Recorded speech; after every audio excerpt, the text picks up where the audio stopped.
కేదార్, ధాత్రి ఇద్దరూ ఒక అతని దగ్గరికి వెళ్ళి వైజయంతికి పక్షవాతం రాకున్నా కూడా పక్షవాతం వచ్చినట్లు నటిస్తూ ఉందని మొత్తం చెప్పేస్తారు. వెంటనే వైజయంతి పని పెట్టడానికి ధాత్రి, కేదార్ ఇద్దరూ అతనితో మాట్లాడి అతన్ని ఒక వైద్యం చేసే అతనిలాగా ఇంటికి తీసుకువస్తూ ఉంటారు. అత్తయ్య గారికి మంచి వైద్యం చేయించడానికి ఇలా వైద్యున్ని తీసుకువచ్చాము అని ధాత్రి, కేదార్ చెప్పడంతో నిషి, యువరాజ్ ఇద్దరు వైజయంతిని వీల్ చైర్ పైన అతని ముందుకు తీసుకువస్తారు. కౌశికి కూడా అవును, పిన్నికి నయమవ్వటమే కదా కావాలి, అందుకు నేనేమైనా చేస్తాను అని కౌశికి చెప్తోంది.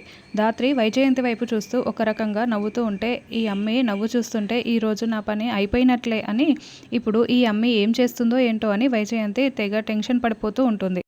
అప్పుడే అక్కడ ఒక పెద్ద ఐస్ గడ్డ, కొన్ని సూదులు, ఆ తర్వాత సలసల కాగిపోయే ఆయిల్ కూడా ఉంటుంది. ఇప్పుడు వీటితోనే నేను మీకు వైద్యం చేస్తాను, మీకు బాగైపోతుంది, కాళ్ళు, చేతులు, నోరు అన్నీ కూడా కరెక్ట్గా వచ్చేస్తాయని అతను చెప్తూ ఉంటాడు. ఏంటి, వీటిలతో వైద్యం చేస్తారా అని నిషి, యువరాజ్ చాలా షాకింగ్గా అడుగుతూ ఉంటాయి.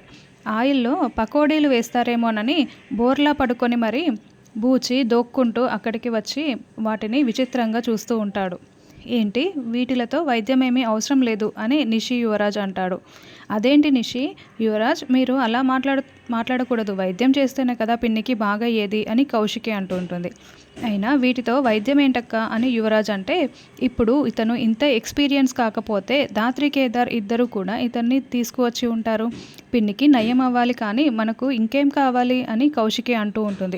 నిషి, యువరాజ్ కోపంతో రగిలిపోతూ ధాత్రి వైపు చూస్తూ ఉంటారు. ఇక వైద్యం మొదలు పెడదామా అని అతను అనడంతో, ఒసేయ్ వైజయంతి, చిత్తూరులో మొదలైన నీ కథ ఈ రోజుతో ముగిసిపోతుంది అని, ఇప్పుడు వీటితో వైద్యమా అని వైజయంతి తెగ టెన్షన్ పడిపోతూ మనసులో అనుకుంటూ ఉంటుంది. ఈరోజు మీరెలా లేచి నిలబడరో నేను చూస్తాను, మీ నాటకాన్ని నేను బయట పెడతాను కదా అని ధాత్రి మనసులో అనుకుంటూ ఉంటుంది. వైజయంతి వైపు చూస్తూ ఉంటుంది.